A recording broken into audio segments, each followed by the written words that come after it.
Hey, everybody. I know that everybody's just getting in, settling in. Um, we have a couple of minutes. We're waiting for David, and then we'll start. But thank you all for joining.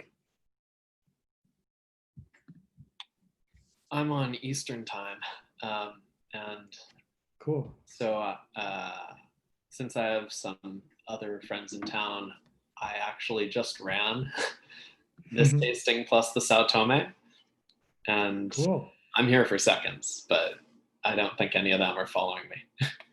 I No didn't want problem. to co-opt this event for my birthday party, so Oh, happy birthday.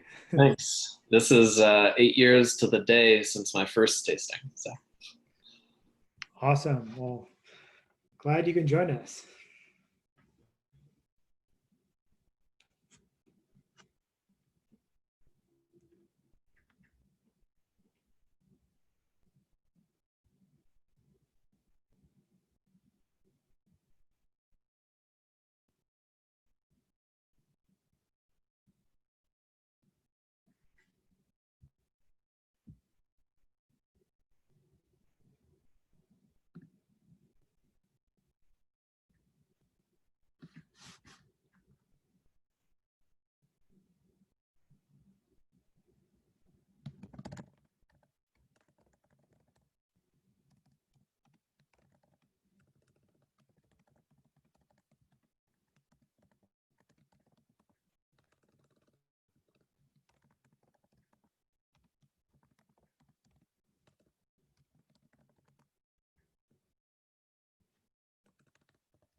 Hello, Hey, David.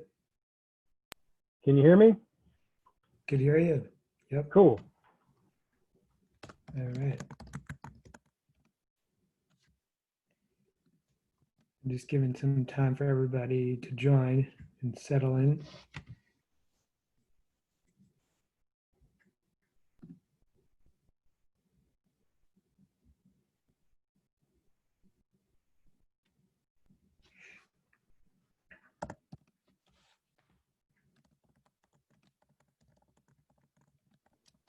I have weird aside, but I have what will soon be 40 new friends in the Netherlands who were wondering if they'd be able to put in a bulk order. So I guess I'll be in touch on email with some details. But Oh, cool. they want to do There this you go.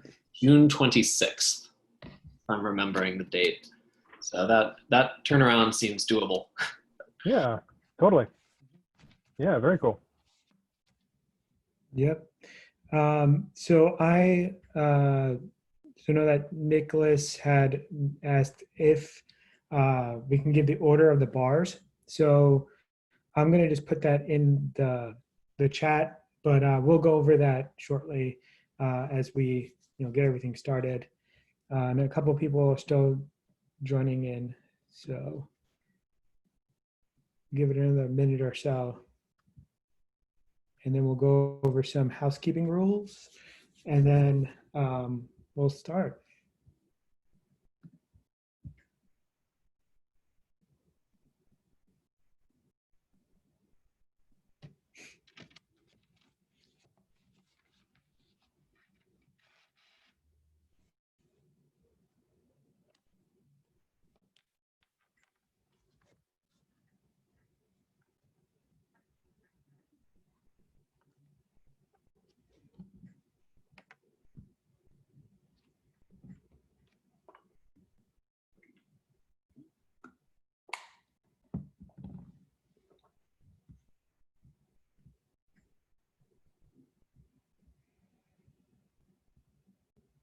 All right, David, I think we're good to start. No one else is joining at the moment, but I have my eye on it. If anybody else comes in, we'll admit them in.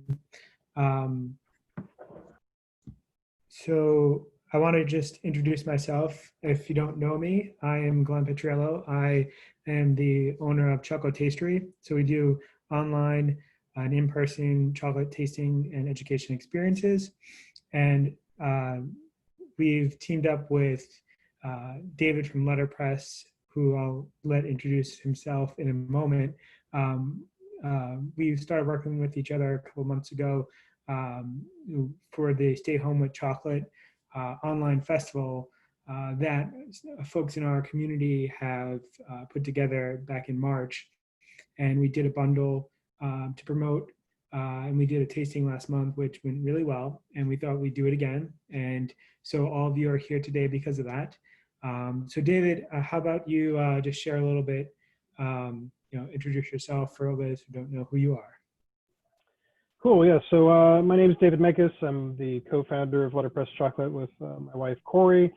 We started the company a little over 6 years ago, just out of our apartment, just kind of for fun and just kind of, trying to take a look at the idea of making chocolate from the standpoint of really focusing on individual origins as opposed to doing blends like some other companies do. And so primarily we really try to find really interesting cacao beans from around the world and try to come up with interesting flavor profiles that you might not see everywhere else.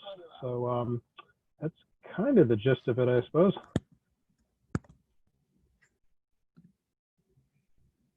Awesome. So thank you for that intro. So today we're going to be, we have 4 different bars from the second series. And so we'll be in order. We'll be tasting the Hazienda Azul, Costa Rica, the Cocoa Kamili, Tanzania, the Costa Esmeraldas, Ecuador, and the Tingo Maria, Peru. All right. So I'm not sure if everybody has had the chance to read up about it, but we have given you guys all access to print out your own chocolate tasting sheets. So with the, it's not working for you because of your screen, David. But basically, what I share with during tastings is, a 4-step process that it's easy to appreciate each step and what it means for the chocolate making process, and how you can better appreciate it having gone through those steps. So we'll go through these steps as we taste. The first one, obviously, we're going to look at the color of the chocolate. Sometimes it's darker or lighter, and there's different factors why that is the case when it's the same percentage of cacao. So we'll get into that later. Next would be to, we'll be breaking the chocolate to hear the snap, and that's a sign of a temper. And we'll get into that a little bit later too when we go through it, as well as tasting, smelling the aromas, and then tasting the chocolate itself. So if you guys have it, you could bring it up. If you don't have it, you have it electronically, that's great too. And also, you guys have access to tasting sheet. So you're able to take notes on the chocolate bars that you taste during the tasting. You could take notes on the chocolate itself, the maker, the origin, and all of the qualities that we'll talk about. And then if there's any extra notes or memories that it invokes for you, you'll be able to keep track of that and in a nice little sheet here. So David, do you have any other things you want to add? Yeah, so just really quickly, the reason why we chose these specific 4 bars, we really decided we wanted to be able to show you how different origins can taste from one another. It's not just a matter of, it's a lot of times when people think about tasting different types of chocolate, they think, okay, I'm tasting, 50% or a 60% or a 70%. These are all 70% dark. Two of them are 2-ingredient, and 2 of them have cocoa butter. So it's kind of a good, well-rounded look at kind of what we do. Some chocolate makers kind of focus on only doing 2-ingredient chocolate. We do, when we can, we do 2-ingredient, but it's not a hard and fast rule for us. If we don't have to, we won't. If we feel like the mouthfeel will be aided with a little bit of cocoa butter, we will. I will say really quickly, just in general, as far as the amounts of cocoa butter. So for example, Bonat out of France typically adds between 18 and 22% cocoa butter. It's a large amount, in my opinion. When we add cocoa butter, it's between 1 and 2%. So it's a very, very small amount as opposed to some chocolate makers out there. So I just wanted to mention that. Cool. Yeah, that's a good point. And when you add cocoa butter, basically that provides a more luxurious mouthfeel. So it's a little bit smoother. It'll melt quicker. It'll have a little bit more fattier amount on on your palate as you taste the chocolate. And so yeah, I think we're one other note I forgot to mention is the chat feature of Zoom. So we're going to have everybody stay on mute outside of David and I. And so if you have any questions along the way, please put them in there, and either of us will pick them up and talk through them and answer your questions. I don't think you need to raise your hand, use that raise your hand feature. If everybody puts their comments and questions in as we go along in the chat, we'll be able to all get what we want to have answered. And at the end, once the tasting is over, we'll be able to have you unmute yourself and talk so we can have a discussion if you want. I think that's it for housekeeping. I think the first bar is the Costa Rica. So David, would you like to share the story behind this bar? Yeah, so this is, it's an interesting origin. So we actually started working with Costa Rican cacao beans back in 2014. We were working with another project called Cacao South, along with French Broad Chocolate in Asheville, North Carolina, where Dan and Jill Radigan used to live in Costa Rica. And unfortunately, that farm has had a lot of issues over the years, so we had to find another project. And we were introduced to one of the farmers, I want to say it was back in 2016. We got a sample of it and we thought it was okay. It wasn't great. We got a much better sample in 2017. And so we decided, okay, let's start working with these beans. So what's really interesting is that this is from a tiny little town called Smeralda. It's right near the famous Cacao University, about a 3-hour drive east of the capital of San Jose. So what's interesting is that some farms, like some projects we work with, are co-ops. So what that means is that it's owned by a huge cooperative of farmers. It could be a couple hundred farmers, like in the case of Maya Mountain Cacao, and it could be several thousand in the case of Tanzania. This is a very, very small project. It's literally 8 people. It's very, very small. And what's really interesting is that we submitted this bar along with some other bars to the Academy of Chocolate last year, and this one ended up winning gold. We weren't expecting that. We felt that it's a great bar. We love it. We're happy with it. We just we were like, oh, interesting. Okay, of all the bars we sent in, that's the one that got gold. And we're like, okay, so it's funny because people always ask, what do awards do for sales? And the way it works that we've seen is that people who are buying our chocolate, like to put in a store, they really do care about that. We really haven't heard, like customers who've been into our shop historically have never really said anything about awards, about care. They just really care if it tastes good or not. And that's really all we care about, if that makes sense. So this is a 2-ingredient bar. It's actually very, very high cocoa butter content. So very quickly, just to talk about cocoa butter in cacao beans. So in a cacao bean, roughly 50% of the bean is cocoa butter, all right? So basically what ends up happening is depending on the varietal, depending on where it's grown, fermentation protocols, things like that, it can really vary anywhere from 40, 42% all the way up to about 58, 59%. I personally haven't seen any cacao, like cocoa butter content above 60% anywhere. But this is one of the higher ones. I think this one clocks in at around, I want to say about 53%. So a lot of cocoa butter just naturally in the bean. So we don't add any at all. It's just the two ingredients. When we're processing this, it's almost like water. We talk a lot about viscosity in the chocolate industry, and viscosity basically is the flow properties, the thickness in the machine, both when we're grinding it and then also when we temper it. And Costa Rica, it's like water. It just flows. It's super, super fluid. And we'll talk a little bit more about mouthfeel once we get into the tasting. But for right now, just to say, this is a much higher cocoa butter content bean than some of the other ones we work with. Awesome. Yeah. So this is, I will take it out of the wrapper to unveil it. So you can see this is the newer, I don't know if that's, can you actually see? There you go. But you have it all in front of you. So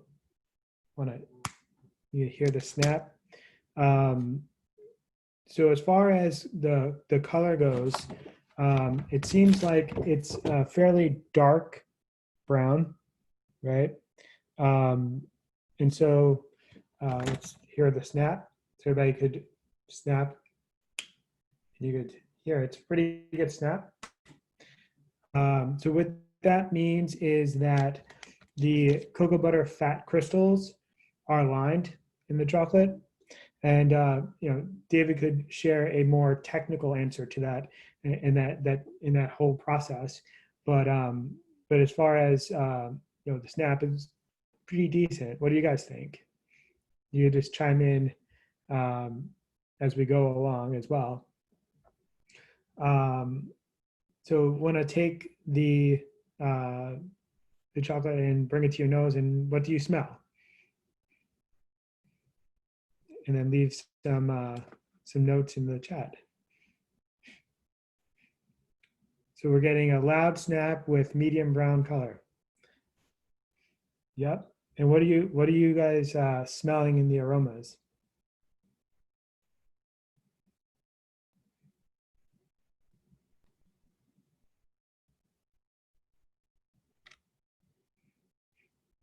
One person says rubber, earthy aroma. There's a nice cocoa aroma too. Someone's cheating. All right, so we have wood and waxy, dried fruit. Great. All right, so how about everybody now taste it and let's see what everybody's tasting.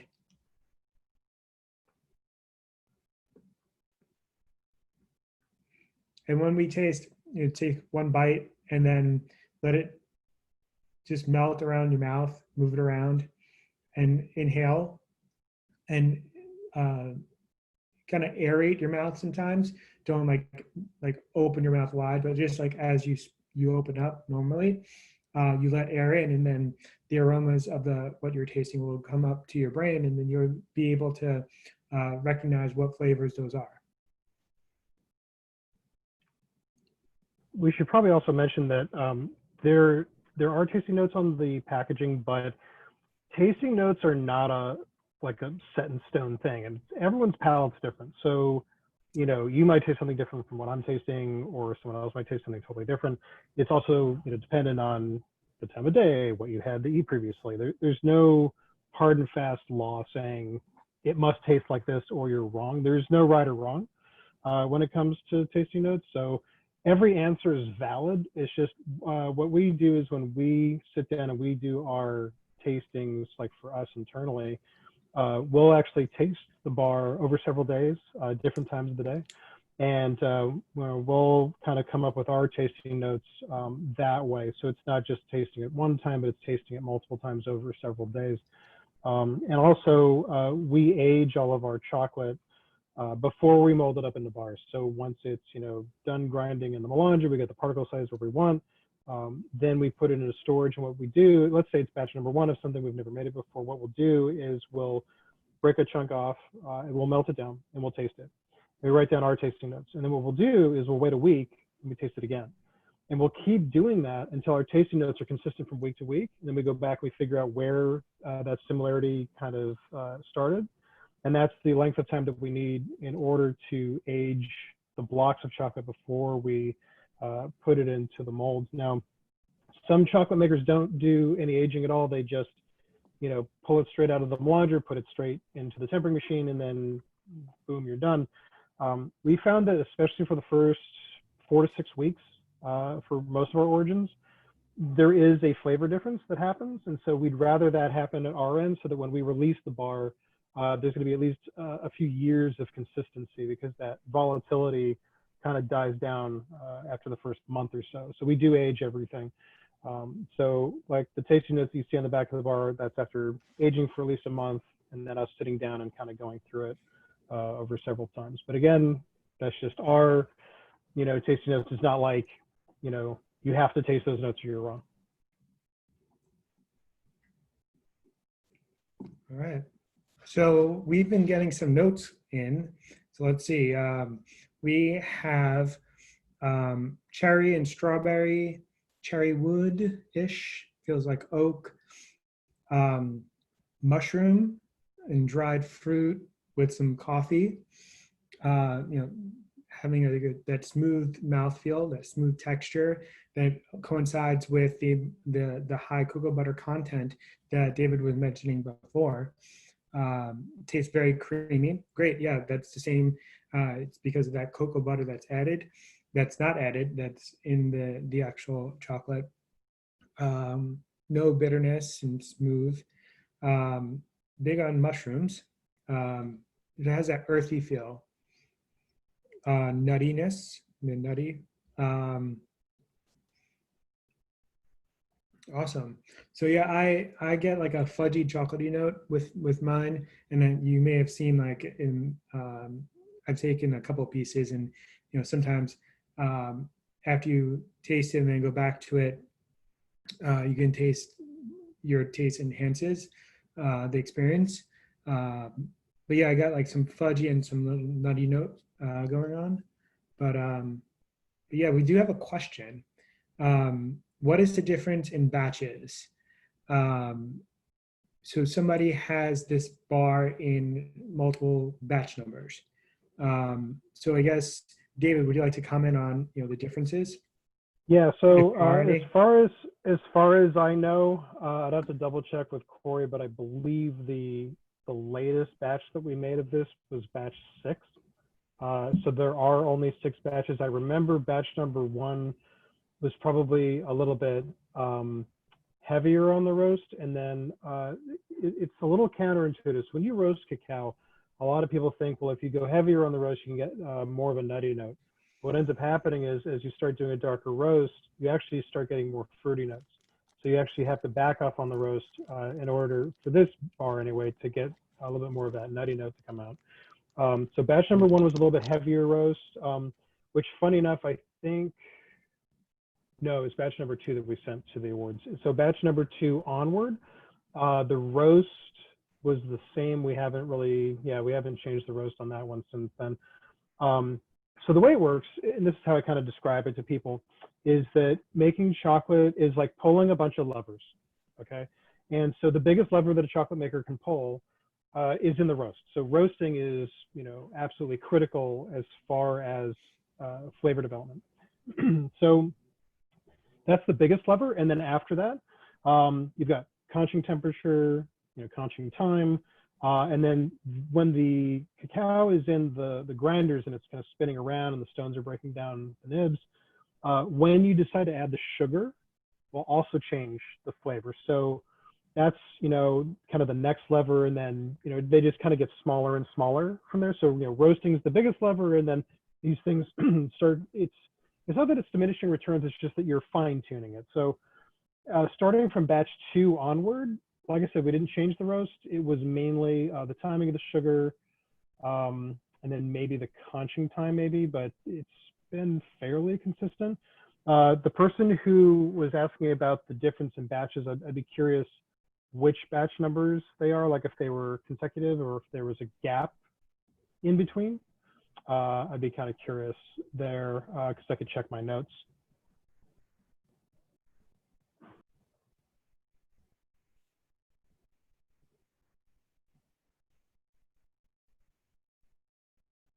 She has had batch 5 and 6, David. Okay. 6 seems brighter, but almost the same. Yeah, so I don't think there was much of a difference between 5 and 6, honestly. I think I might have pulled back on the conch time slightly, because basically what we do is every time we make a batch, again, we sit down and we'll taste it after it's been aged, and we're constantly reevaluating how we want to make chocolate. So it's not like we come up with a recipe and then that's it. What I tell people is that we've actually never made a finished bar of chocolate. So every batch we make is an experiment in some way. And again, those levers that I was talking about, they do get smaller and smaller over time. So typically the first or second batch of a particular origin, might swing more wildly. But then after that, there should be a sense of consistency. So for example, and I'll talk a little bit about this when we get to Ecuador, but different origins have different consistencies on their end. So for example, depending on the harvest, that could very greatly change the taste. We ran into that with Maya Mountain Belize. We started making Belize back in 2014. And year over year, the fermentation was completely different. The drying was completely different. In fact, they even moved where the drying center was. And so it was like, partial shade to like full sun, and then that changed some stuff. So we were kind of chasing the harvest a little bit. With every, harvest we would get, we would have to make changes. So Costa Rica has been a little bit more consistent, and certainly between batches 5 and 6, that is the same harvest. I think batch at least 2 or 3 onward, it's all the same. There's no difference in the harvest itself. It just has to do with how we processed it. Hopefully that answered the question. Awesome.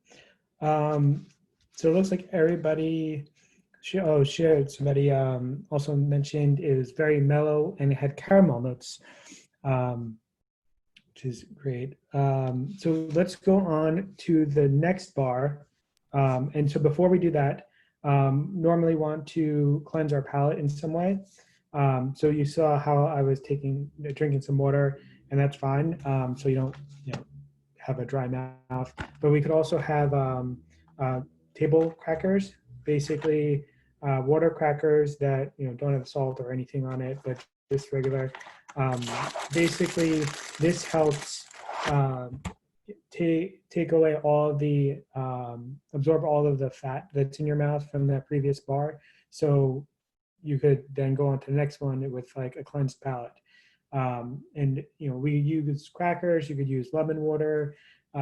Soupy polenta is also another option. Some of the folks in the awards arena, they've done tastings, classes on tastings and such, and everybody a part of the awards, those who judged awards, they all have intervals where they have to cleanse their palate, and they use soupy polenta, and it just does the trick. So if you have soupy polenta, at some point you could always go forward and try that. And also just a quick note about polenta. So when I was in Peru in 2017, I was working at the Salon du Chocolate there after I was working on the fermentation with Robin over at Ukiali, and Maricel had made her polenta there. For those of you who don't know, polenta is basically like a kind of like a cornmeal type porridge, and it was really interesting because I was a judge for the Peruvian awards, and so it was all local Peruvian chocolate makers, which was really interesting.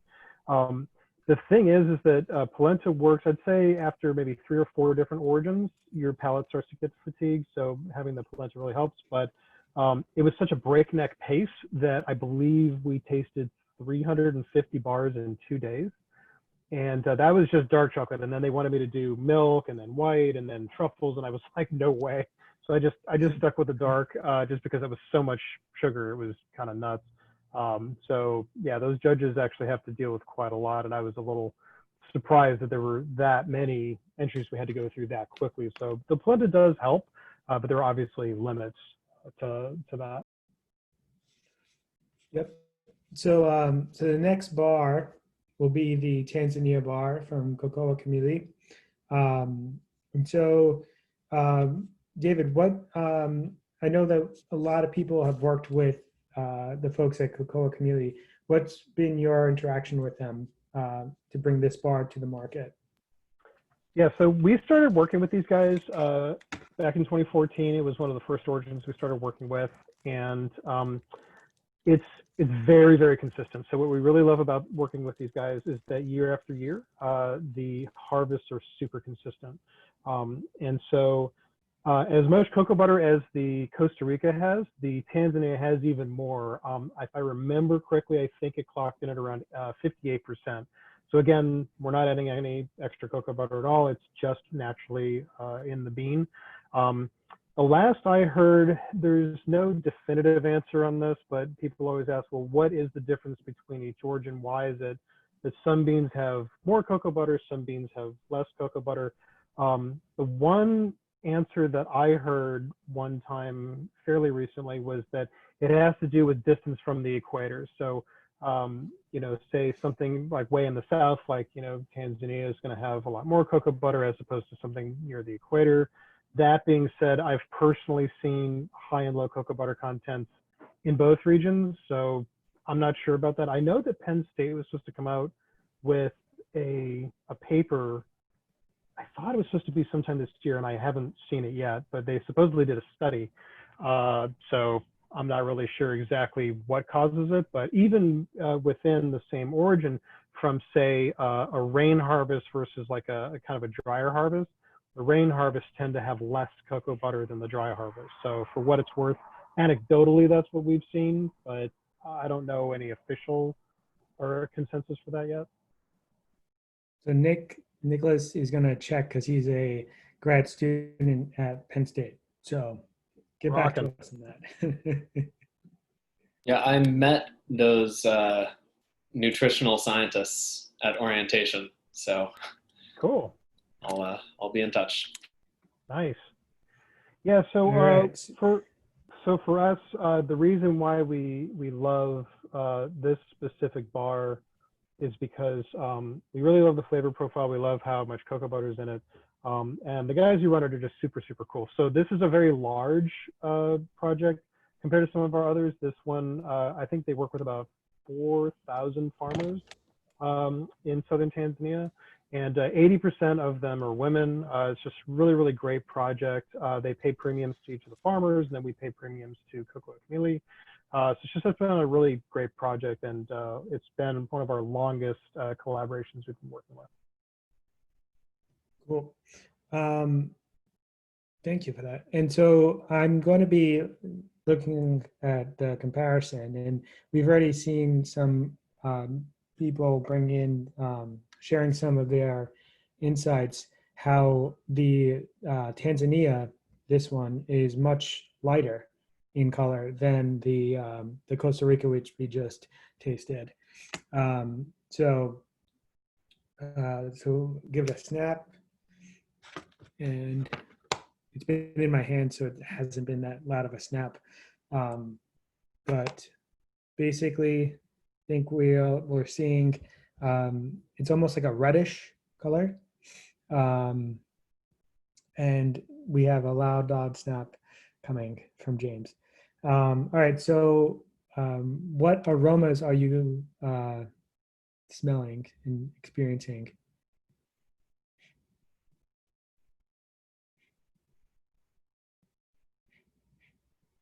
It's okay to get it all up in your nose.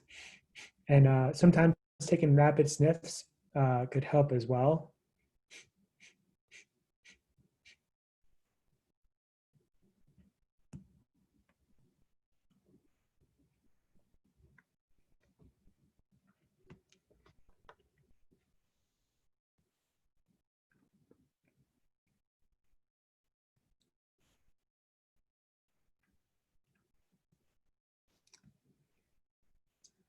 All right.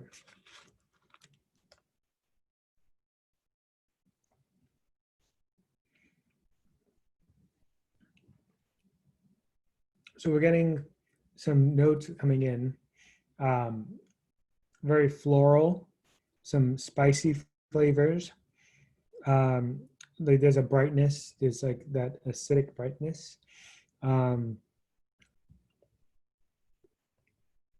Toasted wheat cracker. Um, and there's like that, they, whoever that person is, likes that tartness that's there.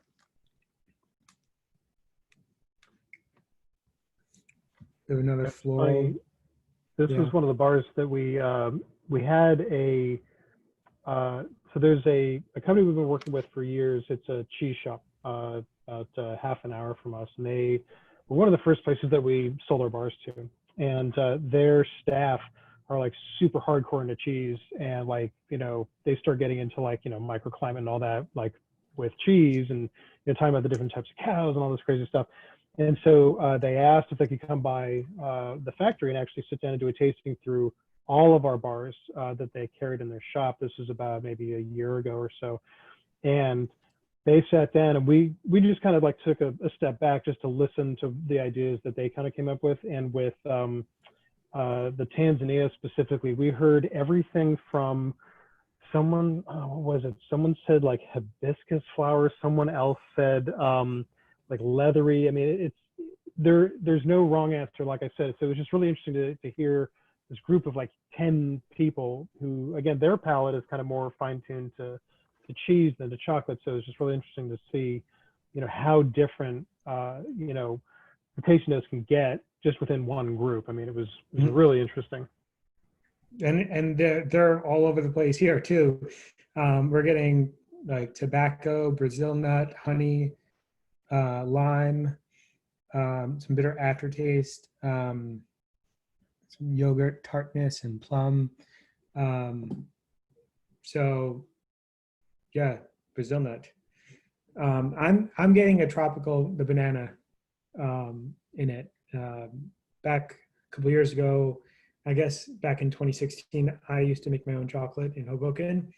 And Tanzania beans from Kokoa Kamili were one of my 6 bars that I did. And I had a big banana flavor in it. And that was like one of my favorite ones I made. But yeah, I love how, you know, there's a wide variety of flavors that everybody's tasting. And it's not right, it's not wrong. It's whether you actually like those flavors that you're actually tasting. And Glenn, I'm kind of curious, when you were making a Tanzania bar, what kind of roast did you do? Did you do kind of like a lighter, longer roast, or did you do kind of a heavier, shorter roast, or do you remember? Nope, don't remember.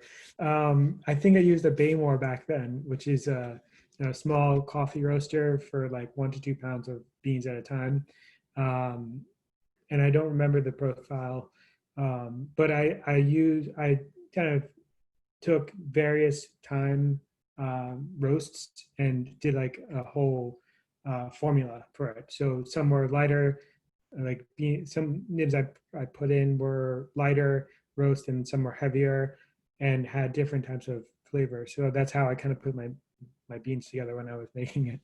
Interesting. But obviously it wasn't, it's like a bigger scale like other makers.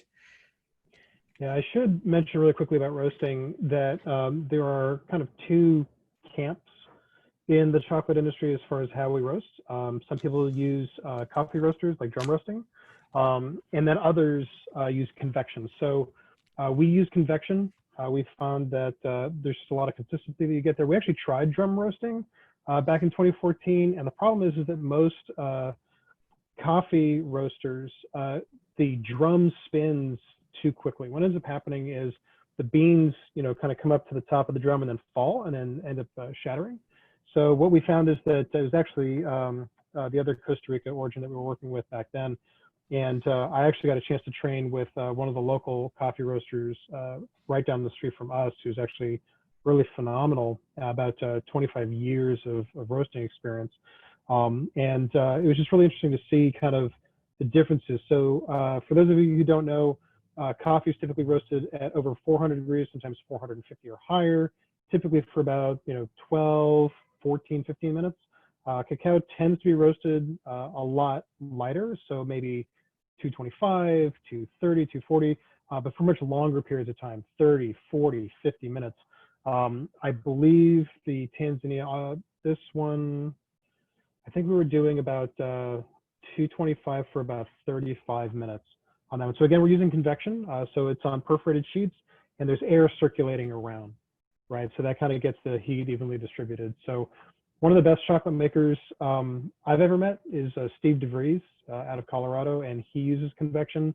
And I've tried his chocolate. It's some of the best I've ever had, and I hope someday he comes out of retirement and makes it again, because he hasn't made chocolate in like 5 years. But yeah, he uses convection, and so for us, we don't feel too guilty about that.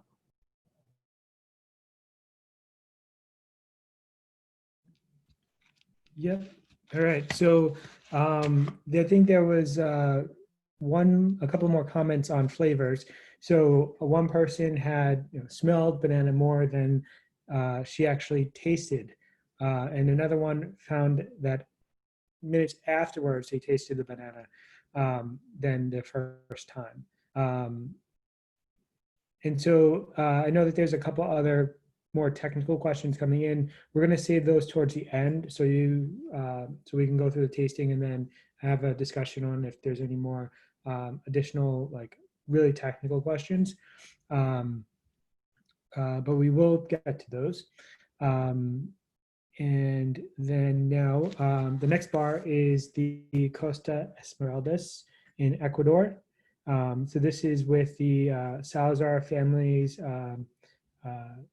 what they own. So David, would you like to share a little bit of info behind Freddie and his family's work at Costa Esmeraldas? Yeah, so we were actually the first chocolate makers anywhere in the world to make chocolate from this project. Dan O'Doherty is one of the top cacao fermentation experts in the world. He would kind of go around. He was back in 2015. He was just kind of going all over the place and just setting up different fermentaries and actually doing fermentation protocols, working with people. And then he would send us samples of the beans, and he'd say, "Hey, can you make this into chocolate?" And then we'll make it into chocolate. And then we would send some bars back to him, and then we started kind of just discussing it from there. And funny enough, we got these beans as well as our Ukiali beans on the same day. We roasted both of them on the same day. We fell in love with both of them and decided to bring them both in. So yeah, like you were saying, this is the Salazar family, so it's a single family estate, much smaller than say like Tanzania. It's probably about the same size as the Costa Rica project. Now, one thing that we're doing right now, just because of everything that's going on with coronavirus and all that, we're actually donating about, I think it's 25% of every Ecuador bar's proceeds to the Salazar Foundation, which is specifically to help families in the Muisna area, which is in Esmeraldas. So those of you who have already purchased the set or purchased an Ecuador bar this month, you've already donated. We're going to be collecting all those and donating it. So thank all of you for doing that. That was part of this tasting set.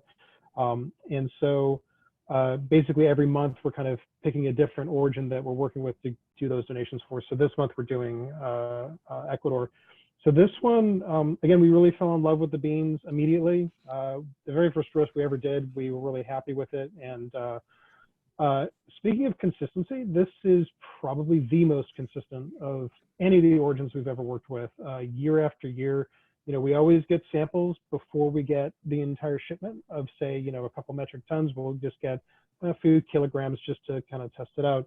And it's just really consistent, year after year. It doesn't even matter if it's the winter harvest or the spring harvest. It's just, they've really fine-tuned their protocols. And so huge props to both Dan O'Doherty and Freddie for just really knocking it out of the park. So this is just really fantastic cacao. And this is one of our most popular bars. We sell more of these than almost any other bar. Yep. And so I have an older bar from before the new mold.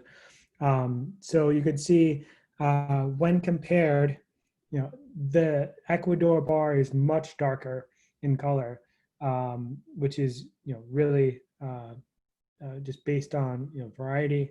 And also to note, this has extra cocoa butter, added cocoa butter to this because Ecuador has the least amount of cocoa butter as far as the makeup of the beans are concerned. I'm not sure exactly if David has the number, the percent, but yeah, it's under 50%. Yeah, I thought it was 48, but I'd have to double check with Freddie because I think they did some more recent tests on their end.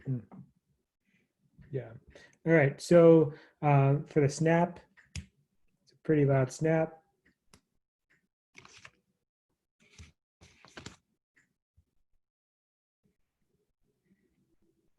So we're getting a medium snap, and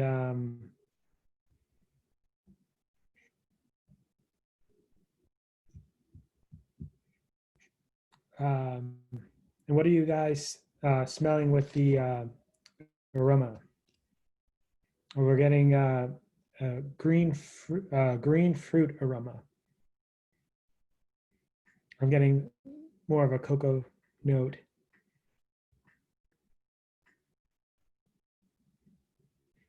All right, so let's just try it. If you guys are, there you go.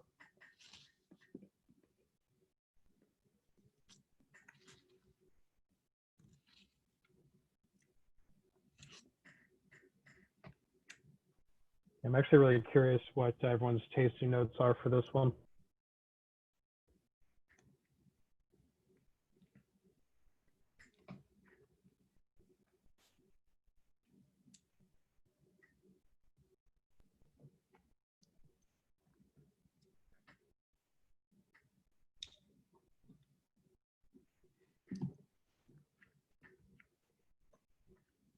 So someone had already put down oats.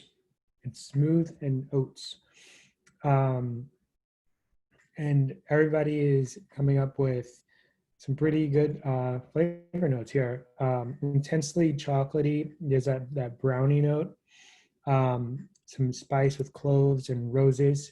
So you have that floral aspect. Someone's getting fudgy. Someone's getting a green apple and hazelnut. This is interesting. So you have like some caramel notes, some maybe dark roasted coffee, licorice and pomegranate. There's another one that's saying nutty and it's really cocoa forward. And I kind of agree with that. I'm getting a really fudgy note. I'm getting some woody and some nutty and some brownie. So I think the theme is brownie and fudgy. Yeah. And one thing that's really interesting about this specific bean is that it's a very versatile bean. And what I mean by that is that some beans really only sing, in my opinion, with a very specific type of roast. So for example, if you under roast certain beans, you can get really weird kind of grassy notes or just super sour notes. If you over roast, you start getting just kind of like these weird acrid kind of burnt notes.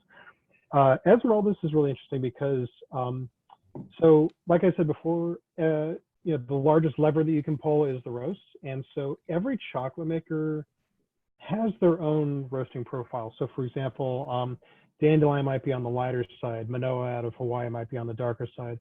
And all three of us make an Esmeraldas bar, exact same farm, right? But if you were to sit down and try each of our 3 70% dark Esmeraldas bars, you would have no idea they were the same beans. They're very, very distinct. And so it was actually really interesting. I got, Dylan was visiting LA with his wife a couple of years ago. And they said, hey, we brought you a sample of chocolate we want you to try. And they said, tell us, what do you think it is? And I tasted it. and it tasted exactly like Cocoa Puffs. And I was like, I don't know, is this like Ghana or something? He's like, no, that's Esmeraldas.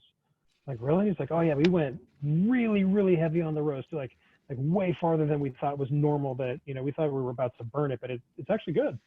And so I thought that was really interesting. And again, it's not necessarily the flavor profile we were going for, but it was just really interesting to see how someone else's process could change the flavor profile so much. So we always tell people, you know, feel free, go out, buy other people's chocolate. You know, we're not saying, you know, we're the end all be all of chocolate makers. You know, we're just one of many. You know, there's a whole community out there, and it's really interesting to taste what each of us does to these same origins. So it's not like, well, I've had an Esmeralda bar. Once you try one, you've tried them all. It's absolutely not like that at all. Mm-hmm. I definitely recommend going out and trying other people's origins, you know, that are the same as the ones that you're trying today. So we did get a couple more notes in an agreement that chocolate is very personal. So yeah, it's what you should totally, like what David was saying. I second it a lot. Is to, you know, look out at like a specific origin you want to try, and then look at the market and see what's out there, and just pick a few and then just taste them together. And that's what, you know, one thing that I do as a chocolate maker, former chocolate maker and chocolate taster and educator, is, you know, pulling together themes.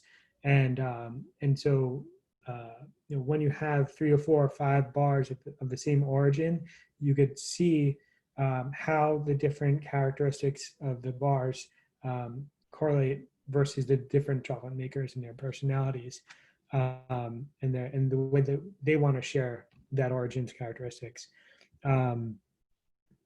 So one person said that the finish made them sad because it meant that it was going away, which bittersweet longing. So basically, like cherry and rose was what they were getting as well. Awesome. So the last bar for the tasting is Tingo Maria in Peru. So this is a fairly new origin, I guess, in the past couple of years, right? So the thing is, okay, so I have to kind of back up a little bit. So we're calling it Tingo Maria, but this is actually Ukiale. So Ukiale does a couple different things. So we were the first ones anywhere to make chocolate from Ukiale River Cacao. They were founded in 2015. Dan O'Doherty went down there. He came up with their fermentation process, just like he did in Esmeraldas, literally within a few months of each other, which is why we were able to get both samples at the same time. So we call it Tingo Maria because once Ukiale River Cacao kind of went out there, and then a bunch of other makers started working with it.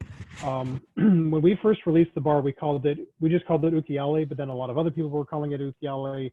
And it got confusing because what we're working with for our Ukiale bar is not the same as what this is, even though it's from the same farm. And so the difference is that Ukiale River Cacao works with about 120, about 130 different farmers.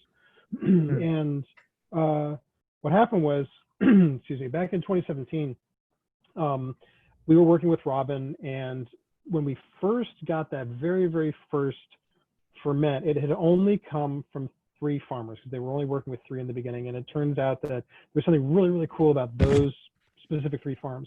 So what ended up happening was, as they got bigger, they started incorporating a lot more farmers. What we really found magical about that very, very first one was it was still there, but it was different. And so we worked with Robin to say, look, is there a way that we can just take, you know, just those 3 farms like you did the very first time, do the same protocol, let me, you know, kind of help with that and just try to get what we're going for. And so we called that our Ukiale Private Reserve. Okay, so it's from the same farm as this. It's still done by Ukiale River Cacao. It's just what you're tasting now. This is the blend of 130 different farmers work, as opposed to our Ukiale Private Reserve, which is just 3. So in our opinion, it's the best of the best. So for those of you who have tried our Ukiale bar, it's actually interesting to try them side by side.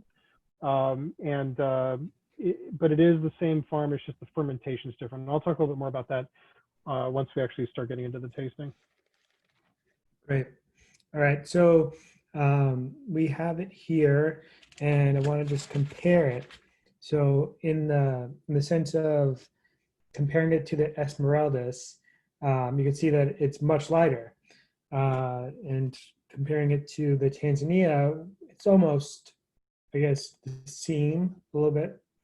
I guess it's the same lightness, different hue though.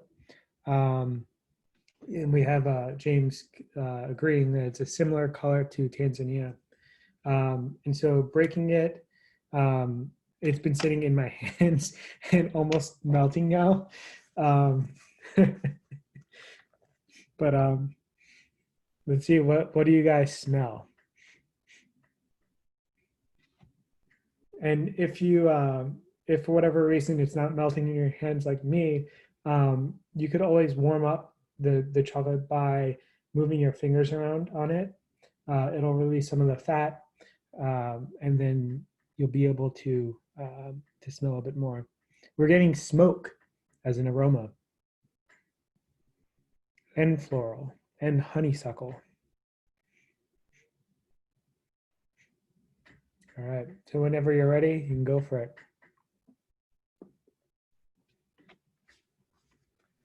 Yes, I will also add that Ukiale River Cacao, like I said, it is the same project as both the private reserve and the Tingo Maria, but it is the most difficult chocolate for us to get it at temper. I don't know what it is. Like I talked to Dan about this a while back. So every origin has different amounts of cocoa butter naturally in the bean, but also you have different hardnesses, okay, of the cocoa butter itself. And so Ukiale has a very soft cocoa butter. And what I mean by that is it's very difficult to crystallize it. I've talked to a number of chocolate makers, and what they do is once they get the chocolate melted and they have it in the tempering machine, they'll pour tempered, it's called silk. It's like cocoa butter that's already been crystallized. And they pour that in at the very end, and then that ends up kind of crystallizing it. We don't do that. If we do add cocoa butter, we do that during the grinding phase, just because when you add cocoa butter at the very, very end, you tend to smell it a lot more than if it's actually incorporated in the grinding phase. And so what ends up happening is that we have to take the entire volume of chocolate, say, 15, 20 pounds of chocolate. We start shelling all of it at the same time. We bring it down to about maybe 82, 83 degrees. Then we have to bring it up to about, say, 90, and that starts to crystallize. But because the butter is so soft, it's extremely difficult to get it in temper. So the days when we have to do Ukiale or Tingo Maria, like I said, because it's from the same farm, I kind of dread those days a little bit. So I actually made it a rule that we can't or we won't temper on Mondays this particular origin, because Mondays are a big shipping day every week. And what will end up happening is, normally I'll say I'll finish a temper by noon or maybe 1 p.m. And with this origin, it might take, an extra couple of hours. And the next thing you know, I'm spending the entire day just trying to get the chocolate in temper. I'm actually curious, Glenn, when you were making chocolate, how did you test your temper? How did you come up with like, oh, okay, now I know I'm good to go, and then you'd start molding up? I used a temper test. So I just used an offset spatula, and after I refined and tempered everything, I would just put it out there and then let it sit on. I was tempering chocolate on a marble slab by hand, so I would leave it up on the marble slab, let it harden, and then see. And if it wasn't good to go, then I'd redo it. Interesting. Yeah. Yeah, it sounds like some makers, what they'll do is there's so many different ways to temper chocolate, but some people, what they'll do, like Steven from White Label in Santa Cruz, what he does is he table tempers just like what you're talking about, with just a small little amount of chocolate, and then scrapes that and pours that into the tempering machine, and then it starts to crystallize the entire thing. One of these days I should probably try that. What we do is like I said, we take the entire volume down and then we bring it up. So it's just all same, one. yeah. So we're not separating anything. And, you know, I would say that's mainly just because I'm a glutton for punishment. It's not because I'm some, you know, mad scientist genius when it comes to tempering at all. I'm definitely not. And that is one of those facets that I wouldn't mind exploring different solutions, because it's definitely not ideal the way that we do it right now. Yeah, I mean, doing tempering by hand is not the most ideal way, but it's the best way to learn the actual process and getting used to it. And in, you know, a machine has a continuous tempering machine, or a small one like you have, you know, they still could, you know, give you a lot of problems. So there really is no perfect end all be all like formula. It's everybody has their own way of doing it, and there's so many different outcomes that it's all. If the bar snaps and has a great shine to it, then it's perfect. Yeah, apparently there's a machine that you can get that does that, some sort of measurement, and I believe the folks over at Creo they're in Oregon, right? Yeah, I think so. Yeah, Portland, they actually have a machine that tests the crystallization. I don't remember how much they spent on that thing, a few $1,000s maybe. And if I had a few $1,000s lying around, that'd be cool. But I don't. We'll do a tasting every day of the week. How about that? Exactly. So we got in some other notes. Caramel, tropical fruit flavors, cigar box, artichoke. So I have to say, artichoke. That's an awesome tasting note. I've never gotten that one before. That's cool. I mean, I thought it was pretty cool, the flavor profile of this. I wrote down that it was very lemony and had this like citrus note to it, and you know, I didn't really think that I was going to get a citrus note from the Peru bar. But it also had like that sweetness of like a caramel almost, which is really cool. We get more in.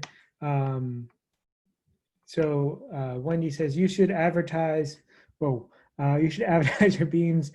That your beans are roasted at a temperature that doesn't produce acrylamide, whatever that is. It's left over from a lot of coffee roasting. That's the main issue with that. I mean, basically every food that has been cooked or roasted to a high temperature will have some level. But yeah, it is an interesting point for sure. Okay. So yeah, that was the Peru. So those are all four. Does anybody have any particular questions around all the bars or the flavors or anything that they want to share? Because we do have a little poll for you guys to take. And so while you guys submit any additional questions, I'm going to launch the poll. It's 2 questions. The first one being, what was your favorite bar of the tasting? And 2, if we do another tasting, how would you participate, and if you would participate? So I'm going to launch that now and give you guys a couple of moments to do that. And so question we got in was, could you list the cocoa butter content of each again?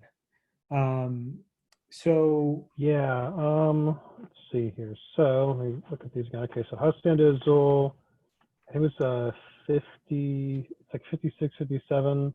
Like I said, I would have to double check with these, but if I remember correctly, it's around that.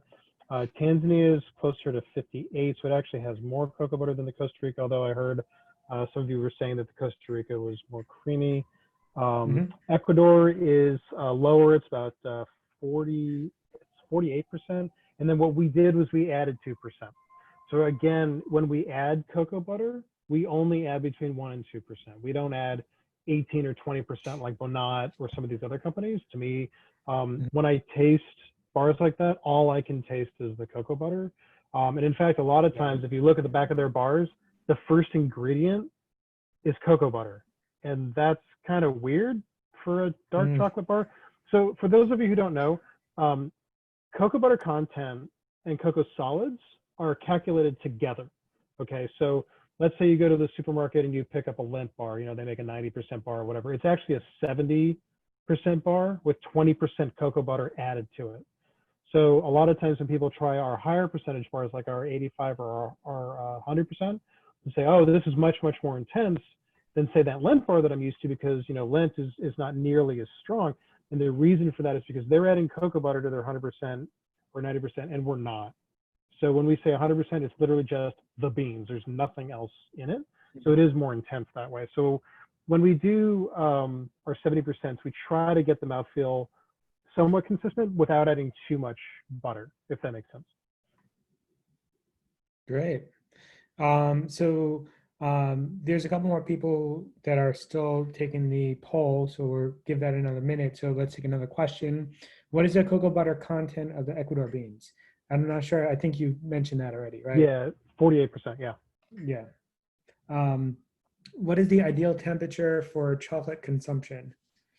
Room temperature. So like what we tell people is that, because people always ask, how are you supposed to store chocolate? And the best way for long shelf life, like really long shelf life, like years, is a wine fridge.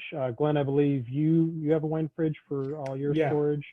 So typically, medium to low humidity, 55, 60 degrees, somewhere in there is totally cool. What we tell people is that if you are storing stuff that cold, bring it up to room temperature before enjoying it. And certainly you can put chocolate in the fridge as long as it's in an airtight container, because there's two problems. One is that you end up with bloom because there's a relatively high humidity level in your fridge, and cocoa butter will absorb odors. So let's say you went out for some really awesome Italian food, your chocolate might certainly smell like garlic the next day. So that's something to be aware of. So we always recommend airtight containers if you're going to stick it in the fridge. The most important thing is just bring it up to room temperature before enjoying it.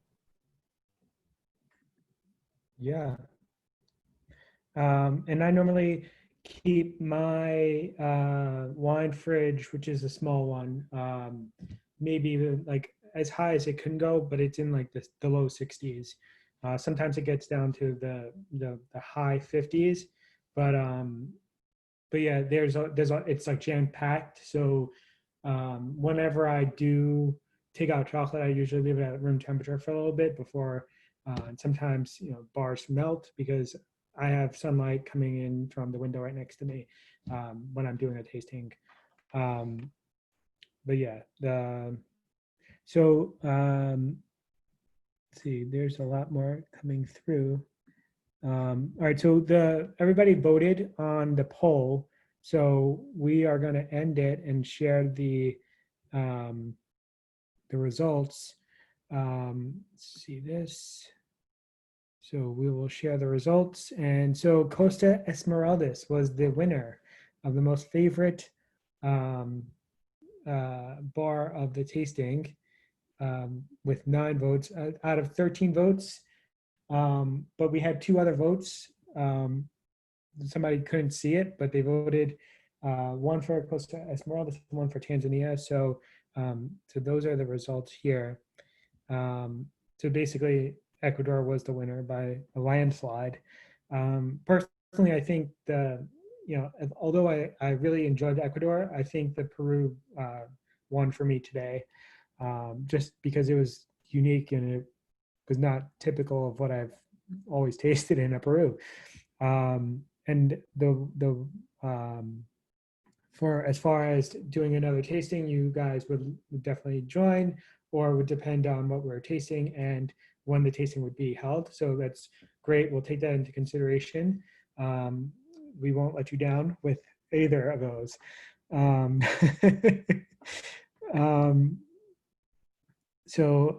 person suggested it would be nice to explore the nuances beyond dark chocolate for the next tasting. So that could be an option. Pretty cool. Someone really likes that everything is organic and they love letterpress. Good job. Um, okay, so we have another question. Do you keep a reserve of batch bars to compare later for fun? That would be like for a flight tasting, maybe when your doors open up again. Yeah, so we, what's the best way of answering this? Inadvertently. So here's the thing is that the best chocolate that we've ever made was probably all within the last 6 months. So anything before that, it's not that it's all garbage and you should throw it away, but I would say I can't think of a time when we made chocolate a year, 2 years, or 3 years ago that is better than what we're currently making, only because we're learning as we go.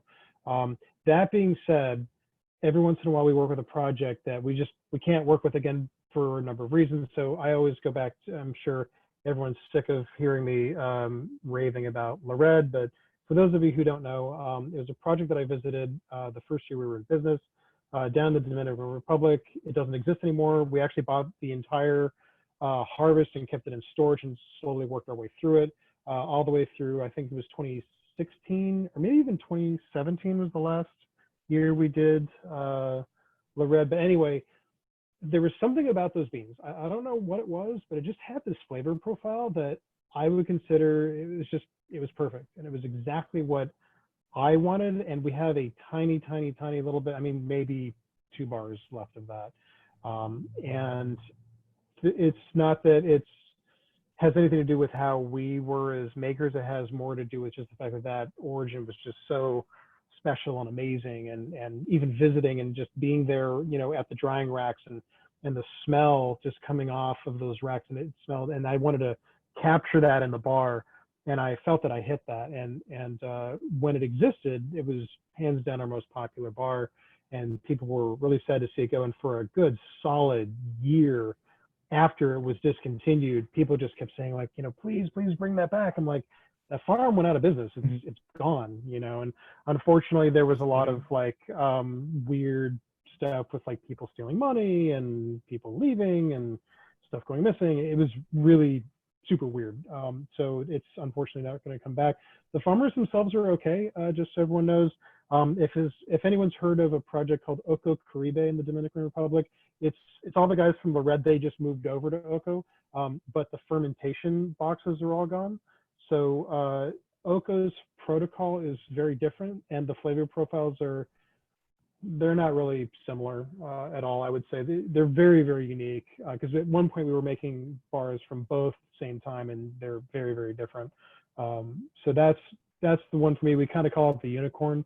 It's like there's just something just perfect about those beans, and I wish I had, I don't know, gotten more somehow. In fact, I was really surprised to find out that there was a 40-foot cargo container sitting in rural Utah with like 15 metric tons of these beans. And I just found out about it a couple of years ago. So of course I was like, please send me a sample. I'd buy all of it if I could. We got a sample of it. It was completely molded out. It was disgusting. We couldn't use it, unfortunately. So, and I don't know what happened to it. I heard someone said that they had burned it or something. So that's the last I heard of anything. And that was, I think, yeah, 2017. So that one got away, unfortunately. We did get a question earlier. I'm not sure we spoke of the answer, but one person had mentioned, do you match types of sugar to cacao? So what we found is that when we first started, we were doing stuff like that. So for example, when I was in Guatemala, I collected a few different types of sugar and I brought them back to the US. And the problem becomes, there's a number of problems with doing that. The biggest is consistency. And so a lot of these really interesting sugars that we found brought back from Central America, they were good, but it would be almost impossible to get more and have it taste the same. And so what we found was that the sugar should really only be there to be a supporting, you know, facet to the experience, as opposed to imparting a lot of flavor. I know some chocolate makers will use, like, you know, coconut sugar or, you know, maple whatever, they use all sorts of different types. We've experimented with like 30 different types of sweeteners over the years. And what we found is that the project we work with is called Native, and they're out of Brazil. And again, single family, it's all organic. Those guys are super awesome.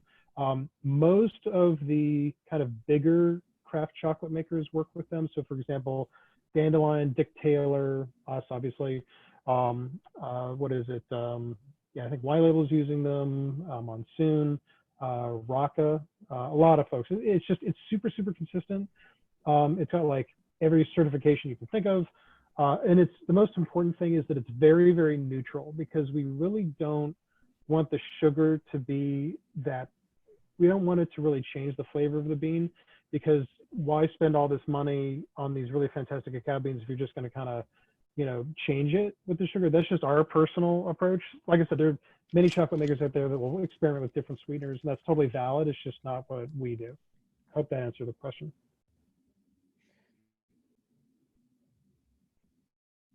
So we also got another question.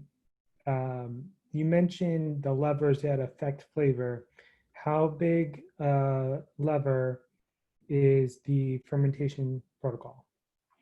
Yeah, so fermentation it's a pretty big lever. Unfortunately, it's not a lever the chocolate makers get to pull, right? Mm-hmm. We, generally speaking, and again, I'm just gonna be very general here, most chocolate makers receive beans and you work with them or you don't. It's very, very unusual to be able to work directly with the farm and actually change that protocol. We certainly did that with Ukiali, and actually a little bit with Lared for a little bit there when we were like really working closely with them. Generally speaking, especially if we're on the smaller side, we're not going to really be able to change much. Now, as far as in the overall picture of the final flavor profile of the chocolate, fermentation is what you're basically doing is you're not really enhancing flavors like you would be with, say, roasting.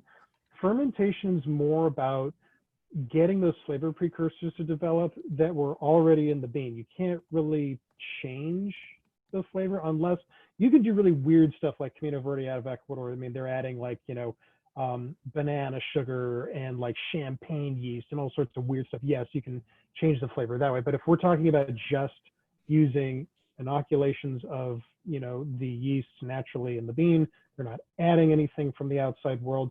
Typically speaking, what you're trying to avoid are flaws in the flavor profile. So for example, you might taste, we get samples all the time from projects all over the world, and a lot of them have flaws. And when we say flaws, we're talking about like, hammy, smoky, rubbery, things like Papua New Guinea, perfect example. People always ask, well, how come you don't make a Papua New Guinea bar? And the reason is because it rains there so much. Normally the way it works is that when you have cacao, you take them out of the fermentation boxes, you put them out on these drying racks, okay? And then you rake them, every few hours. You keep it in the sun 6 hours a day, whatever, and then you cover them up, and then you keep them protected. Now the thing is, if it's really brainy, you can't really dry properly. So in Papua New Guinea specifically, what they do there is they use these diesel engines and they force smoke underneath the drying beds, which heats them up, right? And it imparts a very nasty petroleum kind of note that I don't personally like. We ran into it's funny, someone had brought back a chocolate bar from a maker in Japan. They said, you got to try this Papua New Guinea bar. It's amazing. And I tasted it, and it literally tasted like a chocolate covered Slim Jim. And that's not what we're looking for as far as the chocolate we want to make. We thought it was disgusting, but hey, there's a bar out there for everyone. Maybe that's your jam, and that's totally valid. It's just that's not what we want to do. To us, I mean, if I'm honest about it, Corey spat it up. But it was not pleasant at all. So there's this really great organization that Glenn, both you and I have done. It's called the FCCI, and it's the Fine Cacao and Chocolate Institute. And basically what it is a protocol that you can go through and learn how to grade cacao. So for example, in the coffee world, you have what's known as Q grading. Basically, the idea is that you calibrate your palate, and literally anyone in the world who's done this training can take a sample of beans and give you the exact same tasting notes, regardless of where they are. And that's absolutely amazing to me. And there really isn't an equivalent for cacao yet, although the FCCI is talking about maybe doing some sort of certification at some point in the future. So that could be really interesting. I'm trying to remember, Glenn, because you took it in New York, right? No, I took it with you in San Francisco. You were in San Francisco. That's right. Okay. Yeah. Yep. Yeah. That's when we actually met, I believe. That's when we met. Yeah, you're right. Class. You're right. Okay. I don't know why I Yeah. thought you did it in New York. What year was that? Do you remember? Was that 20? That had to be 2016, maybe? 2016. Okay. All right. I think. Yeah, I think so. But yeah, it was really interesting because what they did was they gave us a bunch of different types of beans, and they had us basically say, okay, well, you're not necessarily saying, well, I taste hibiscus or avocado or whatever. It's more about like, what flaws are you tasting? Because that's the more important thing. Because what you cannot do in any part of the process is, if you have one of these flaws, you know, let's say like mold. Mold is a huge problem with certain origins, and so you can't get rid of that. There's nothing you can really do other than reducing the amount of cocoa in the bar. Like, let's say you want to do mainly a milk chocolate bar, you can probably cover it up a little bit. But if you're making a 70% dark chocolate bar, there's nothing you can do to cover up really, really bad work. So going back to the question about fermentation, fermentation is basically where you can kind of work on getting rid of some of those flaws, or at least prevent those flaws. But it's not necessarily, you can't, again, without adding very specific, like, champagne yeast or vinegar mother or, banana sugar or whatever, you're not going to really be able to change the flavor. You're just going to kind of bring out what's already there, if that makes sense. So it's extremely important, but it's not like you can do the huge swings that you can do with, say, roasting. Cool. So just going through some of the comments and questions still. One person couldn't reach the fourth bar. Won't say who, but you had the bar there, so now you can go and taste all of these all over again, which is great. So you're not a lightweight, but yeah, you'll be able to enjoy them whenever you want. Yeah, same thing goes for anybody else who feels that way. It's after about 4 or 5 bars, you do get to experience some type of palate fatigue, and so that's why, like, drink your water, just have some type of thing to cleanse your palate, and it also depends on what you've eaten already in the day. Normally, tasting in the morning, like when you wake up, your palate's most fresh, but sometimes our lives don't allow for that. but yeah. So we have, let's see, one person said it would also be interesting to taste super freshly made chocolate and compare it to the same bar age, the amount you usually age it. That's actually something that we do on our tours. So when we're doing tours of the factory, what we would do is whatever we happen to be grinding that day, let's just use ukiale as an example. What we would do is that we would have the beans, the roasted beans, we'd have everyone crack them open so they understand how the beans crack open. You have to remove the shell. We would taste that, and then we would taste the 100% liquor without sugar, and then we would taste it in the melanger with sugar. And then at the end, we would go back up to a little retailer. We'd sit down and do a tasting, and that would include the ukiale. So you could actually taste from the bean to the liquor to the chocolate to the aged and tempered chocolate. So it was all in one experience. So people told us all the time they really appreciated that. So that's been kind of a big point of doing the tours. And that's why we're kind of hoping we can do them again at some point, because that's a pretty unique experience to be able to taste, while it's in the melanger and then after it's been aged. And also when we've added the sugar, so for example, there were days, because we were doing tours almost every day, if we had just added the sugar that morning or the night before, it might be, be super, super gritty, right? And that textural difference is also going to change your perception of the taste, right? So it was really interesting to see it. If I remember correctly, there was one bar, it might have even been Ecuador, and we had just added the sugar, so it was like, liquor and then the sugar, and it was really, really gritty. They said, oh, that's like some of the worst chocolate I've ever had. I can't stand that, whatever, right? And then we got to the end and we were doing a tasting, and they said, wow, that Ecuador is amazing. What's the difference between the two? So it's the exact same thing. It's just one's been ground down fine and been aged and, tempered up, and the other, you were literally tasting it fresh out of the melanger before it's been ground down. So there might be a lot more acetic acid, things like that. So it was just really interesting to hear, someone saying, like, oh my God, this is my favorite bar, but wow, when I tasted it earlier, that I did not like that at all. So it is really interesting to taste them side by side like that.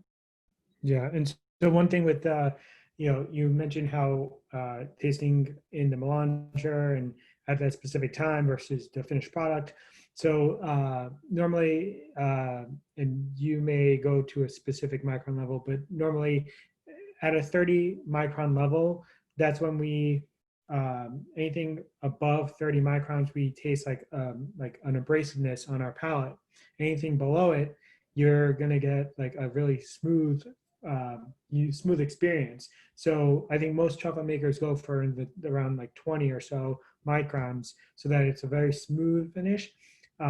It's smooth on your palate, and there's no grittiness in it. And if you go too small, you get like a gummy type of experience with it. So like, David, do you know like exactly like what's your sweet spot that you go for? Yeah, so funny enough, that actually depends on the origin. We don't grind to the same particle size for every one of them. And again, that has to do partly with the amount of cocoa butter in the bean. The reason for that is because, again, so think of it this way. So again, you got the cocoa bean, 50% roughly of the bean is cocoa butter, the other half is cocoa solids. So what ends up happening is as you start, you have these melangers with, the stone wheels, and they're grinding down these beans smaller and smaller and smaller, getting these particles smaller and smaller. What ends up happening is you're releasing the cocoa butter, and the butter is coating the solids, right?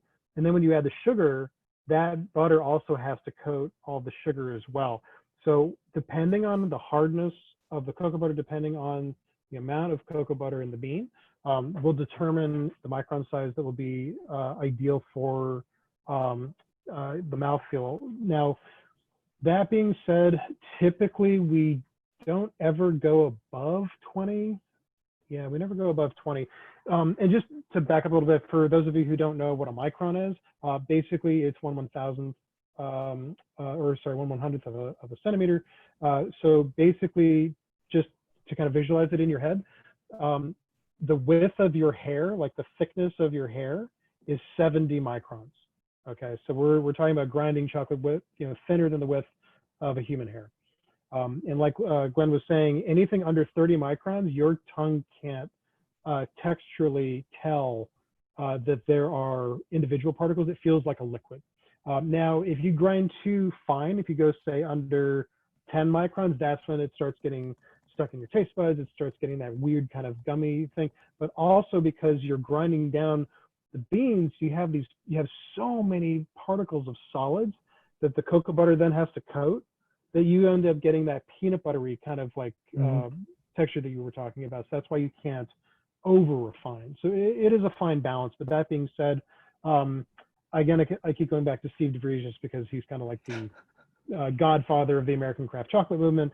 And he'll tell you that aiming for about 14 microns is ideal. All of his chocolate was between 12 and 14. We aim generally within that range. Like I said, we never go above 20, just because texturally, that's kind of what we're going for, if that makes sense. And someone had asked as a follow-up question, how long is your grinding time frame to get to that level, typically? Yeah, so there's a number of things that are going on within a melanger. So the melanger, again, it's a big drum. It's got these stone wheels in it. It's got a stone base, and the chocolate is basically getting crushed underneath the wheel, between the wheel and the base, right? So there is a mechanism on top that you can tighten and actually put pressure on those stones.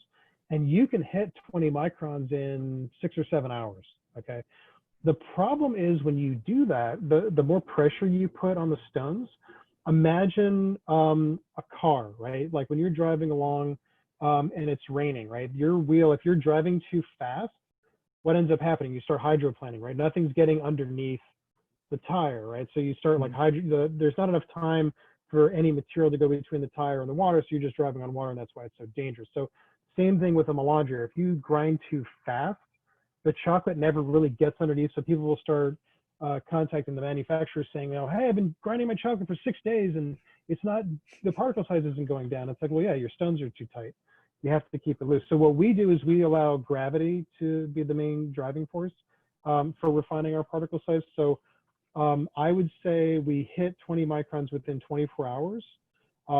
And when we add the sugar, we then have to let those things kind of come down together to be, you know, under 20 microns. But again, when you add the sugar will also affect the flavor profile, right? And it will also affect the viscosity, because again, depending on how much cocoa butter is in the system, that, you know, that cocoa butter has to coat everything. It has to coat the solids, it has to coat the sugar, you know, so it's like you can't wait too long, but you also can't do it too early. And then as far as flavor goes, if you add the sugar too early, what ends up happening is, so there's volatiles within the beans. So from the fermentation process, you've got acetic acid. It basically tastes like an apple cider vinegar a little bit. It's just very, very pungent. In fact, if you ever go to a cocoa fermentary, that's the main thing you smell. It doesn't smell like chocolate at all. And when you open a bag of unroasted cacao beans, that's mainly what you smell is the vinegar. So you have to drive that off. So so for example, Maya Mountain out of Belize, those beans are very, very high in acetic acid. And so when we first start grinding them, it will actually burn your nostrils to go into the grinding room. It's nuts how intense the acetic acid is. Whereas say our Ghana that we make, there's almost none. I mean, you can pretty much add sugar after a couple hours. So the sugar basically will bind to those volatiles and will actually prevent the off-gassing of those volatiles. So you can't add the sugar too early because you're locking it in. You don't want to add it too late because then you start running into textural issues. So again, everything's a balancing act. There's no like, do it this way, it'll be perfect every time. It's a little bit of a, you know, hit and miss process. So we had a follow-up on that, was when do you actually add your sugar, and like, do you wait until you get all the way down to the 20 to put it in, or do you kind of, like you said, like potentially gradually get the micron level down together? So again, it just depends on the origin, right? So it depends on how much cocoa butter is in the system. If you add the sugar too early, then again, like I said, if you have too much acetic acid, then you're going to trap that in. If you add it too late, then you run the risk of having some textural issues there. So I would say, as a rule, generally speaking, we add it after 24 hours. Micron size tends to be between 20 and 30 microns at that stage. That being said, Ghana, we can add sugar after about 2 or 3 hours. Ukiali, the private reserve, we add sugar after 48 hours. So it depends. Like I said, there's no hard and fast rule where it's like, we always do this or we always do that. It's not really like that with us. Yep. So I believe that answered that one. We did have another question. Could you speak a little bit on the processing other than the grinding and aging? So basically around refining and conching. So I think we've been, you know, hitting on that a little bit more the past couple of questions. If you want, Jessica, if you want to add, refine that down a little bit more, if you have any further questions on that, if we answered your question on that, just let us know. And so going through some of these, there's a question, is washing the beans prior to drying unusual? Washing the beans. The Costa Rica, they use a wash process. So it's more typical in coffee. And I'm not a coffee expert, so anyone please feel free to correct me on this one. But as far as what I've learned from the coffee roasters that we work with, there's a wash and unwashed process. And so both coffee and cacao, the seeds have a pulp, right? And so what ends up happening is that pulp, it's really sweet, it's kind of sticky, it has tons of sugars in it. That is basically what begins the fermentation process in the ferment boxes. So with cacao, what ends up happening is the sugars will hydrolyze into acetic acid and actually starts cooking the bean. It's the same Maillard reaction that you get when you cook when you toast bread and you start browning it, right? So what ends up happening is you get the beans out of the pod. They have this pulp on them, and then what ends up happening is the beans, when you cut them open, are actually purple on the inside. And the reason why chocolate is brown and not purple is because they've been fermented. That fermentation process, that Maillard reaction, is what turns it brown. And so that also is where all your flavor precursors are developed. So what ends up happening is after about 2 days, you have to do what's known as your first turn or your first stir. So what that means is you have your box, maybe 200-300 kilos of beans. And if you just let it sit there for several weeks, what ends up happening is you can get mold. And again, once you have mold, there's nothing you can do about that. We would just throw it away. We wouldn't use beans like that. If you do it properly, then you would do your stir, and you keep doing turns or stirs every 24 hours after that initial 48 hours. So what Hazienda Azul does in Costa Rica is they take the beans and they actually wash them with water, and they wash off that pulp. And I asked one of the guys a while back, why is it that you do that? And they said, and the guy had actually come from a coffee background. He's like, well, we've always done that with coffee, so I figured we would do it with the cacao too. And we also noticed that it kind of brings out a little bit of a nutty note. Now, again, that's just specific to that one guy at Hacienda Azul. I'm not saying like, oh, washing beans is going to make them taste nutty. That's just what he was telling us. That is very unusual in the cacao industry, a little bit more common in the coffee industry. But again, I'm not a crazy coffee guy. I'm not super familiar with that. Mm. So you caught me off guard. I'm tasting some more chocolate as Sorry. It's all good. Yeah, so Nicholas has been adding in some great content here. He put in some content around the comparison between Ucayali and Tingo Maria, which is great for everybody. I'm not going to read it out loud. Everybody could see it in the comments. So thank you for that. And we did have another comment on somebody. I think I lost it. Jeez.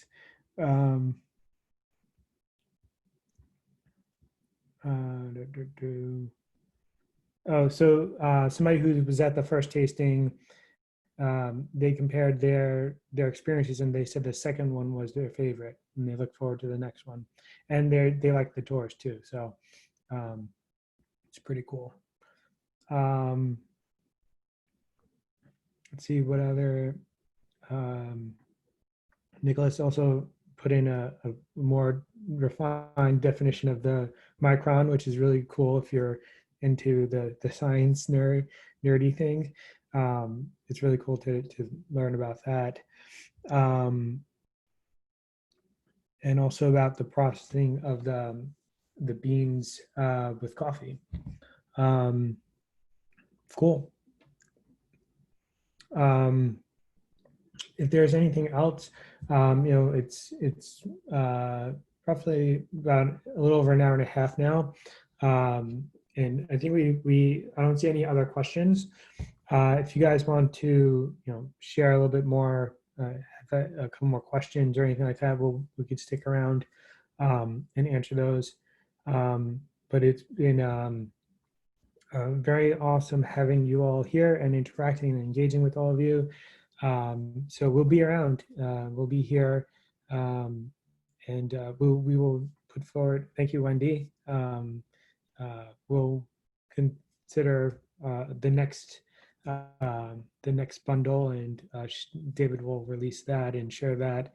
I'll let you know about how the timing of the tasting and all that, all those details. So thank you all for joining, and feel free to stick around, and any other questions or comments, you could definitely share them. Yeah, I'd be kind of curious if the next tasting we should branch out a little bit from just doing pure 70% and maybe play around with different percentages. I'm all game for that because you get to So, experience. But I would like to hear what is everybody's thoughts on that. If you want to put that in the comments, I don't think I could do a poll right now, but maybe I could. I'm trying to remember, Glenn, did you ever try, do you remember when we did that limited edition Ukiale dark milk? Did you ever try that? Yes, I believe What do you so. think of that one? That was a year or two ago. I don't Hmm. remember. Okay. Right, I think it was a while ago. Um, yeah, I've had so many. It was the micro batch, right? Or was Yeah, that? exactly. Yeah. Yeah, because the thing is that so we're a kosher certified facility. So what that means is that anything that we do with dairy has to be done on completely different equipment, completely different Mhm. tempering machine. We use different molds. Everything's just completely different. And so we don't do it too often just because it is such an involved process. It's not like we can just throw everything in the exact same equipment and just run it through. We have to keep everything completely separate. So we do them once in a great while. And we were originally planning on releasing a bar for our 6-year company anniversary. We never got a chance to really do it because we had to kind of shut our retail down. But then we thought, well, let's go ahead and get it ready. So we did another dark milk, but basically what ended up happening was when Corey was up in San Francisco for the craft chocolate experience, there was a show up there. We had brought our Tranquilidad bar from Bolivia, and several people had gone around, the entire show and then come back to Corey and said, the Tranquilidad bar is hands down the best chocolate at the entire show. And so we were kind of thinking, because we had a pretty fun experience doing that with Ukiale, we decided to do that with our Bolivia. So we are releasing a 50% dark milk Tranquilidad bar, which is pretty cool. So we're happy with it. So we haven't emailed anything out about it yet, but it might be on the website right now. Just throwing it out there. So Mhm. yeah, looks like this. It's not working. Something like that. So yeah, Mhm. but we're pretty happy with that one. So be curious what people think of it. I'm just putting together a quick poll for you guys, just to give your feedback, your generalized feedback. Um, it's 1, 2, 3, 4. All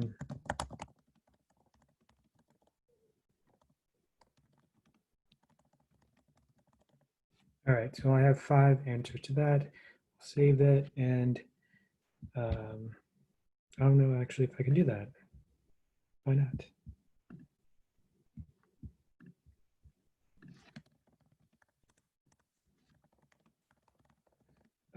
Anything else? So we're seeing some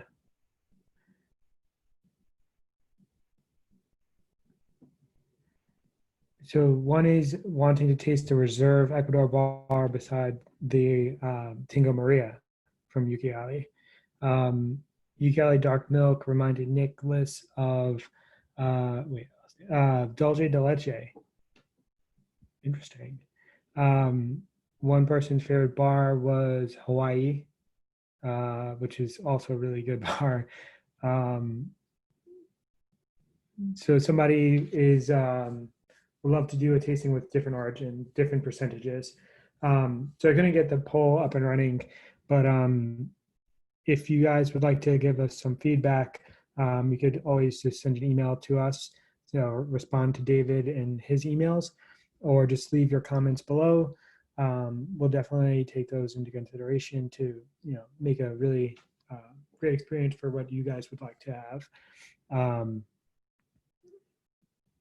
So Nicholas's favorite so far, his current favorite is the Tranquilidad. But he's obviously every single bar he's never had a bar he didn't like. So good job. Thank you. Appreciate that. Kathy says higher percentages and verticals work well. Yeah, so I think a variety would be cool. So even if it's like 2 of one and 2 of another, or even 1 or like 4 different ones, so you can actually like see the experience of just the different levels of sugar and sweetness and bitterness and the flavors of the beans themselves. I always go for a variety. So yeah, and what are Yeah, your great thoughts? suggestions. What are your thoughts on inclusions? I know the first bundle we tasted the mocha and the amaranth crunch, and so would you guys be interested in having more inclusions in the future ones? How David? How many other inclusion ones do you have? The Oh chili, boy. Yeah, the chili. So mocha, crunch. I don't know what it is with the chili. That bar is so hard to make. It really, I don't, maybe, I know there's a lot of people who make spicy bars out there, and maybe they're doing something that we should try. I don't know, but it is an insane amount of work for us on our end to make that bar. So we only can make a little bit of it at a time. I put it up on the website and it sells out, and it's like, I want to make more because I want to obviously make more bars for people, but I only tend to make maybe 60 bars at a time of that, just because it is so much work. And like I said, I think maybe some other chocolate makers are just putting like chili oil in or something. That's not what we do.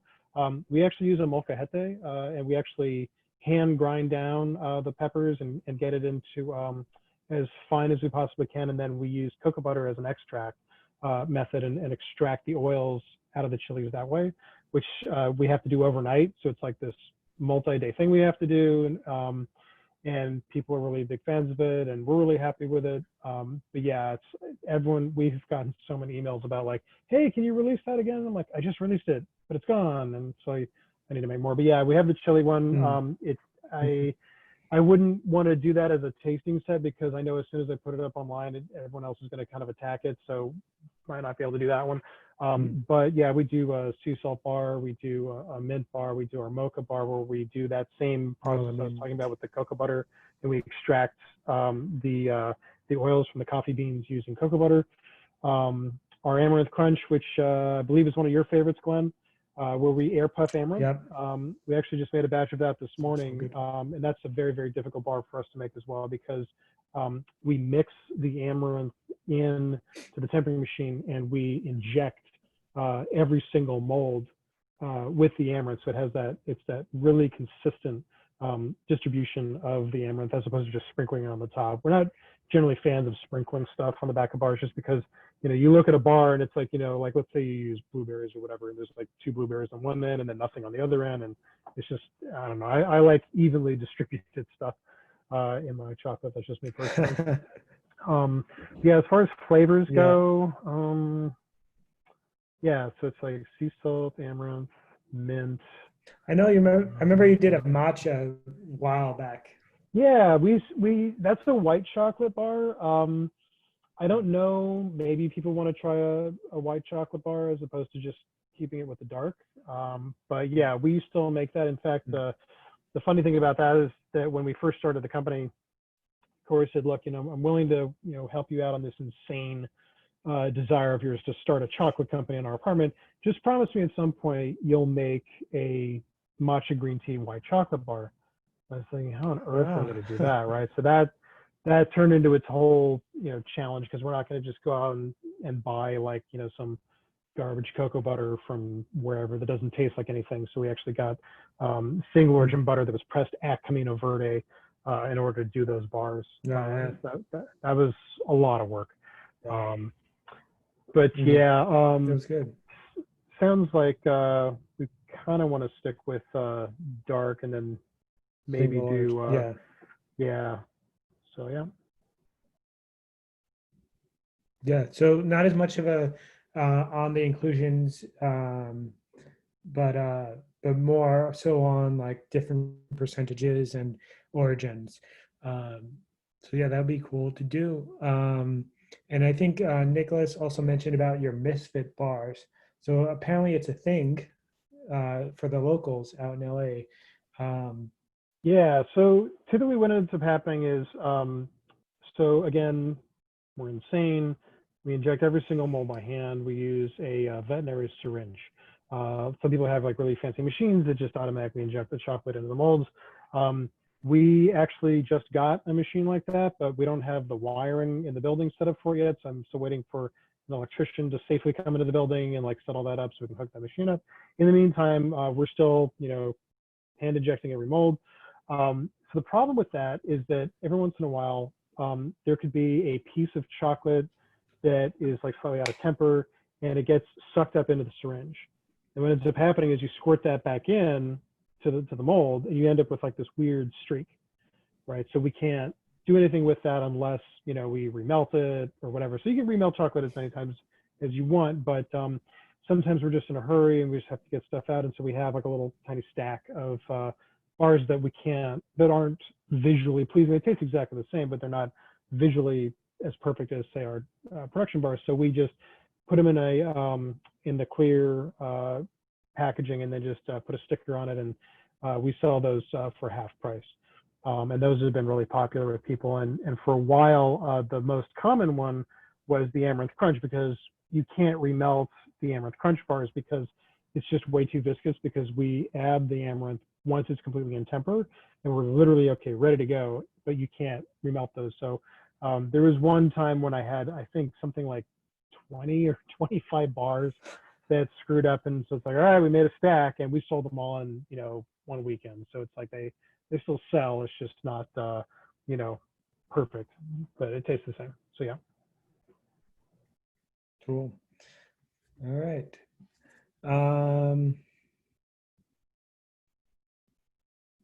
Yeah, I think that's all that we've been getting. They're all so not as much on the inclusions. Let's try a white chocolate, if that's something we can do. Yeah, thanks for everybody chiming in on that. That helps a lot. Yeah. So yeah, I don't have any other things coming in, any other comments or questions. So if you guys want to stay on, we're here.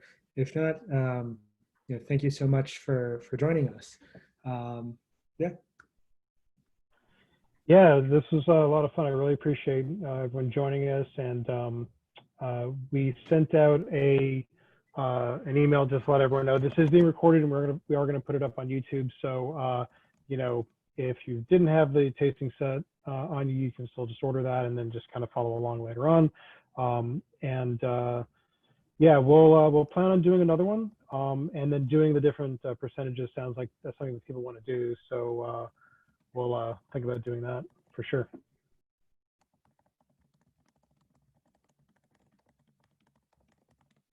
Awesome. Well, if you want to email us, or if you have any like photos or any content of like that you were taking during tasting, you could tag us on social media at LetterPress Chocolate for LetterPress Chocolate, and at Chocotastery for Chocotastery on Instagram, Facebook. We'll try to, I guess, repost or put it in our story or whatever the case is, whatever you do to reshare it. We'll do that. Yeah, and we'd always love your feedback as usual. You reach out to us by email. There was another thing that came up.